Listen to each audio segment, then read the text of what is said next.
Hi guys, it's Karen. Let's talk a little bit about the cognitive demands of language.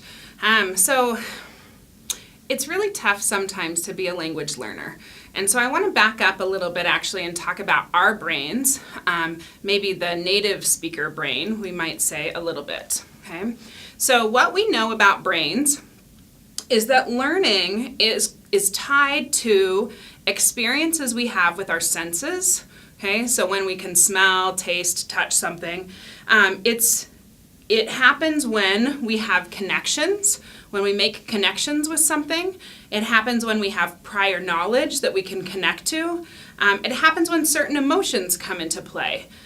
We also know that learning is tied to play. Okay, that's why most of children's learning occurs through playing.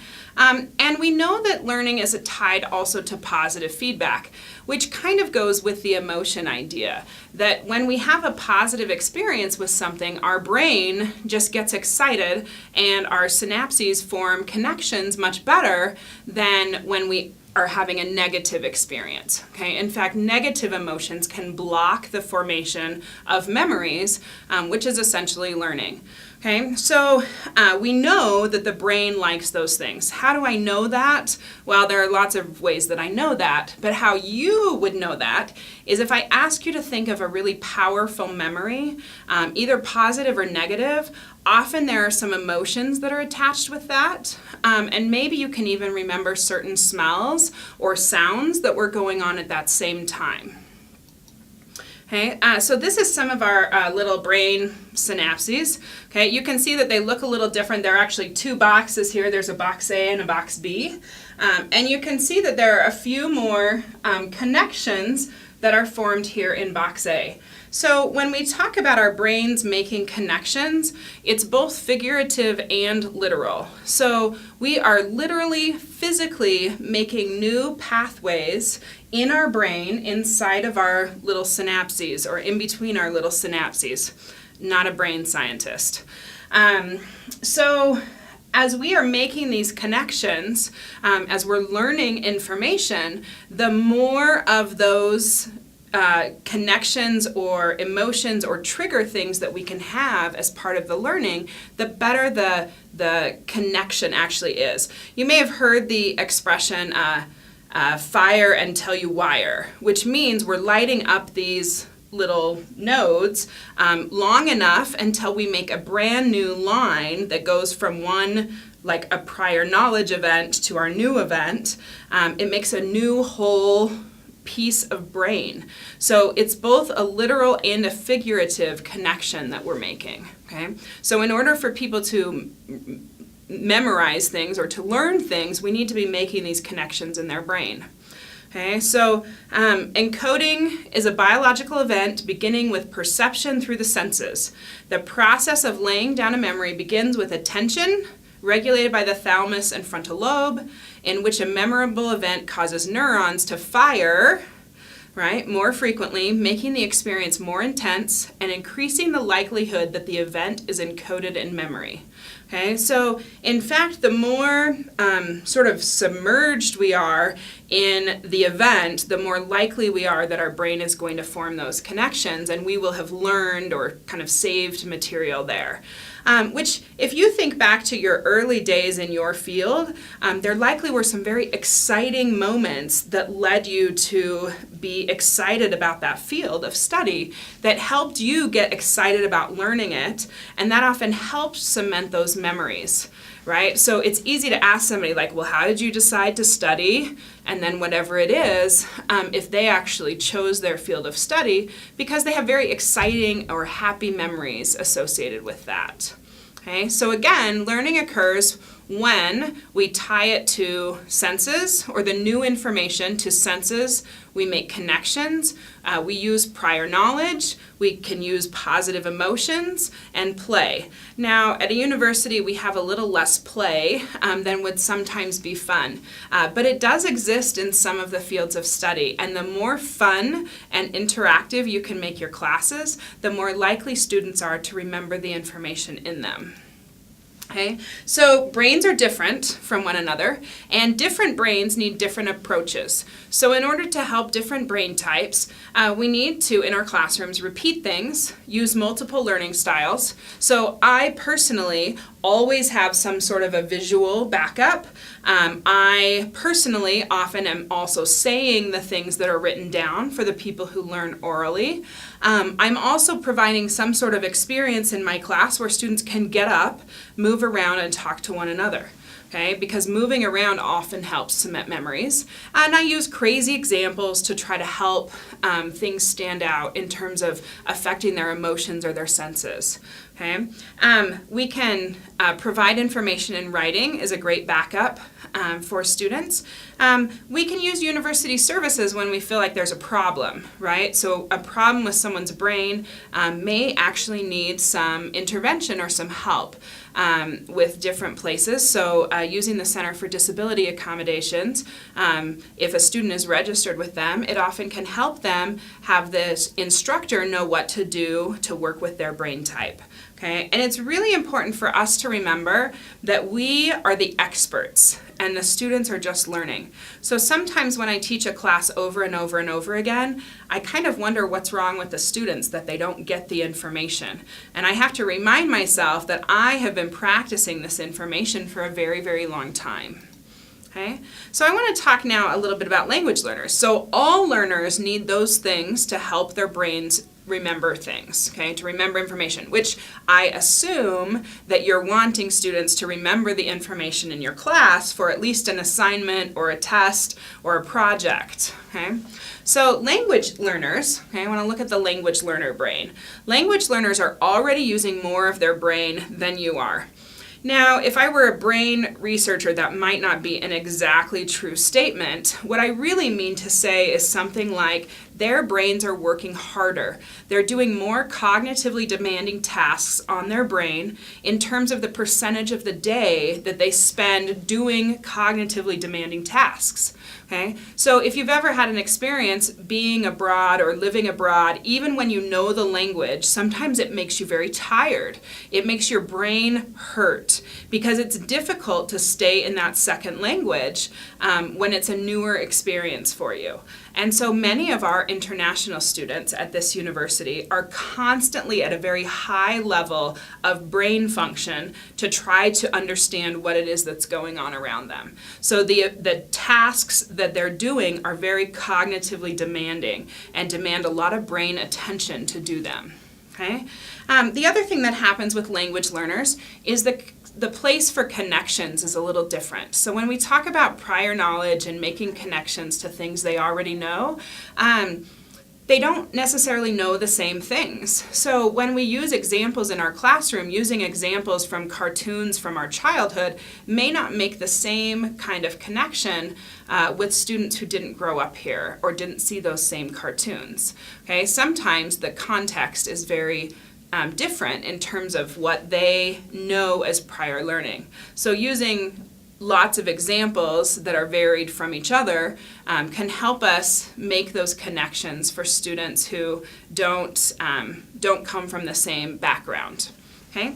What I want to talk to you about primarily today, or what I would really like you to understand, besides how the brain learns, is a little bit about communication. So in second language acquisition, we often talk about BICS and CALP. And of course, those are acronyms, and I'll show you what they mean in a minute. But basically, there are two different types of language learning that students have to do when they're learning language in an educational setting. Okay? So here we go. So, and this was first proposed by Jim Cummins. I have a couple of references at the end, but it's pretty well known in my field as the seminal research on this information. Okay, and it was done a while ago, many years ago, and we have basic interpersonal communication skills and cognitive academic language proficiency. Okay, basic interpersonal communication skills, cognitive academic language proficiency. Okay, and you can see the differences between these. I want to point out a couple. Okay, one is that when we have a knowledge in our brains of these basic interpersonal communication skills, we often are communicating face to face. So face to face, I might do really, really well in terms of communication because I have some additional cues that I can use to understand what's going on. But when we're looking at these skills that fall under cognitive academic language proficiency, they're often done through lecture or reading, where nobody is giving me feedback and I'm not asking questions to try to understand things a little bit better. Okay? And if I don't understand something, there's no one giving me a check to say whether it's good or bad. Okay? In our basic skills, precision understanding is seldom required. But in our cognitive academic language, we almost always have to have precision understanding, meaning that we can't just sort of know the meaning of the word. We actually need to know the exact meaning of the word. Okay? And we have lots of opportunities here in our basic interpersonal communication skills to clarify, but we have few areas in this area to clarify. Okay? We also see in cognitive academic language proficiency that we have new or difficult topics, or it's about abstract knowledge, not concrete knowledge we can see in front of us. And so the abstract knowledge is a little more difficult for us to pick up.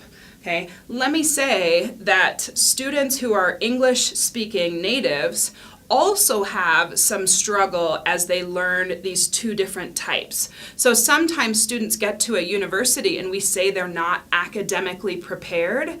Part of what we mean about not being academically prepared is that they can't understand lectures or readings. They often don't have the vocabulary. They look similar in some ways to language learners. Okay? So we know that this exists even in domestic students, where sometimes coming to a university, they're not quite ready for the difficult topics and learning material in that way. Okay? We add on top of that the fact that these students are doing it in language number 2, which makes it even more difficult in terms of the cognitive demands on their brain. So it really shouldn't be a surprise then that English language learners are still practicing and learning some of these skills. Okay? Now, in their countries, they have likely studied language, English, for 12 years. Okay? They could have started in kindergarten or first grade. They've likely had private school education. But guess what they focus on? They focus on those basic interpersonal communication skills. So the student might be great when they come to meet with you in the office, but their writing is horrific. Right? Two very different skills. So they might have the ability to ask questions, or you might be able to sit down in a bar and have a chat, but talking about a field of study like nanoparticles is quite a bit different if you don't have the cognitive background to understand even what's being discussed. Okay? So it takes a student approximately 7 to 10 years of academic language instruction to learn academic language proficiency. Okay? So there's a shift going on in the English teaching world where they're starting to teach more academic language earlier. Okay? But it doesn't happen in a lot of other places. Okay? We are seeing it start to happen even in the United States, in Utah in particular, with dual language immersion. So now I'm learning about subjects and the academic language that goes with those subjects now in another language, so that I am proficient in both, with both my interpersonal communication skills, but also my academic language. Okay, so we see university students who come from other places who, even though they've had a lot of English instruction, they're still struggling. And this is outside of cultural issues, right? I'm just talking about, do they understand what's going on in their classroom, right? In their history classroom, in their sociology classroom. Okay? Remember, their brains are working harder, right? Cognitively demanding all the time, and they can't even understand some of the language that's going on. So they haven't even been exposed to or learned that language yet. Okay? So remember that language is tied to senses, connections, prior knowledge, emotion, play, positive feedback. Okay, here's what happens with language learners. LL stands for language learner. Language learners, the connections are different, right? In order to connect to previous knowledge or to connect to something that they're doing here, right? So you might even be talking about like going out for happy hour, and that may not be something that they have as a point that they can connect something new to, okay? They're starting from a different place, and the connections are different. Okay, and emotions, international students have different emotions going on. Like their cognitive demands, their emotions are often very high and sometimes can inhibit their ability to learn information. So this goes back to a Maslow's hierarchy of needs sort of discussion, where if you don't know what you're going to eat, it's really, really hard to care about astronomy or physics or geography. Okay. When we talk about positive feedback, often the language learner receives mostly negative feedback. And the negative feedback doesn't have to come in the form of like bad grades or the way you talk to them. Sometimes it happens just because they're not getting the positive reinforcement that they need to get excited about the subject. Right? So, for example, if a language learner comes to your door, right, comes to your office door, which I know that's really rare, but if a student comes to your door and you have a look of kind of shock or, oh, I was just in the middle of something, it actually inhibits their ability to sort of understand the situation that's going on. So you have this negative expression that can inhibit the way a student interacts with you, because what they've heard you say is, please come visit me in my office hours. If you're me, you say, please, I'm really lonely. Nobody ever comes to visit me. I even have candy. But nobody ever comes. But when they come and they interrupt me, I often have to remind my face to be happy about seeing the student come, because showing the student my happy face helps them have a positive experience with this interaction that then leads to other positive experiences for them to interact with others. Right? My negative face gives them a negative experience and also confuses the issue from the words that I said and the actions I'm showing. Okay, so it can be very confusing for a language learner. So I want to tell you a way that we can help students. Okay, in order to tell you the way to help students, I need to give you a little bit of information. Okay, this chart is taken, you can see the website down here. It comes through a K through 12 website, and it is looking at bilingual stuff for elementary school kids, but I think it's still applicable to university students. Okay, so on, let me see if I can do this correctly. So on these top two things, we have cognitively undemanding tasks. Okay, so they're cognitively undemanding, the BICS, the basic interpersonal communication skills. And on the bottom, we have the cognitively demanding, meaning it's harder for our brain, okay, in our second language. It's actually harder for our brain even in our first language, but it's easier in our first language because it's in our first language. Okay? And the other thing we're looking at is whether something is context embedded. Okay, whether the task we're doing is context embedded or context reduced.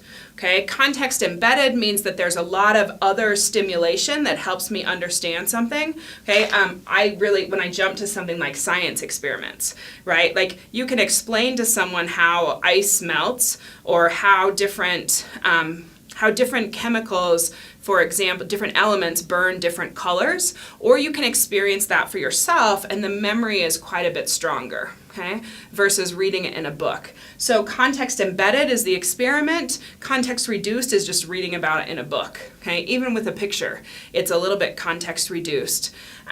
So if we look at the tasks that we do in our classrooms and ask ourselves, are the things I'm doing for my students, do they fall under context embedded, the memory building kind, or do they fall under the context reduced, the things that are very, very difficult for students, not just language learners, but students to understand? Okay? And primarily in the university, we are doing context reduced things. Okay? So ask yourself, are there ways that I can make things like listening to a lecture a little bit more context embedded? Can I do a demonstration? Okay, can I have them manipulate something with their hands? Okay, some fields lend themselves to this better than others. Okay, but for a language learner, if it's cognitively demanding because the language load is so difficult, okay, and it's context reduced, my brain is working so hard. It's just very, very difficult for those students to function in that kind of an environment all the time. And yet this is what we do.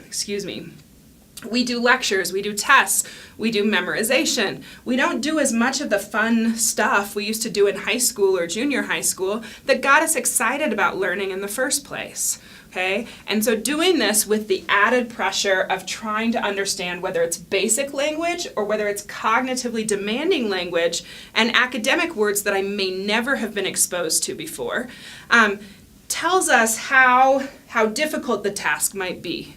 Okay? So I encourage you to think about that as you're planning your lessons, not just for your English language learning students, but for everybody, because it really helps everyone. It's much more fun and much more cementing in our brain to do things that are context embedded. Okay? So what can I do? Well, the first thing is you can be very patient. Okay? The second thing is to use visuals. Okay? So for everyone, all types of learners, visuals help support the other things that we have. Okay? Written information as well. Sometimes professors will tell me, well, I don't want to give them all the answers. And I'm thinking, but why wouldn't you want to give them all the information you possibly could? So the more information we can give people in multiple forms, the better their learning is going to be. And that's actually what I want to do here, right? I'm not trying to trick them into trying to learn without me giving them too much information. I want them to learn everything that they possibly could, right? I want them to be smarter than me because I've given them all of my information and then they found some on their own, okay? For connections, we need to use varied examples, okay? Look at examples from other cultures, right? We call this global learning, global engagement. Using examples, lots of different examples, helps ensure that every brain type or every culture might be represented in a way that they can make a connection themselves. So the more examples you give of a specific thing that you're trying to teach, the better the learning will be. Okay? And context, give it some context. Okay? When we talk about patience, I want to remind you that language learners, their brains are working the hardest. They often spend many hours reading your textbook, and they don't understand the textbook because they don't have the ability to say, these words are not important that I don't know, but these words are. And they spend hours reading because they don't know yet, right? Their cognitive academic skills are low. They don't know yet how to focus only on the important information. Okay, and remember that. Okay, also with your patients, remember that they have different cultural expectations, and somehow clarifying some of the cultural expectations, or at least asking about them or talking about your own, might help clarify some differences. Okay, here are the 3 references I promised on from Jim Cummins. Like I said, they are kind of dated, but they were seen as the beginning of kind of this revolution of why it is that even after many years, sometimes students still are struggling with academic language and academic vocabulary. I also want to say that in the English for Academic Success classes that we do in my department, we use what's called the academic word list. This word list is thought to have 80% of the vocabulary that students encounter in their college years, undergraduate, not graduate. And we look at collocations of the words, and we look at those words themselves so that students are improving their CALP skills, not just their BICS skills, by talking with others in the lunchroom. Okay, so actually engaging and practicing with that academic language in your classroom or outside your classroom or with their peers is what's going to help that language get better. And you as an instructor or a professor can help them with that engagement with the material. So the more they practice with the material, the better that is for their brain development in terms of learning the material. Okay? Feel free to contact me if you ever have any questions.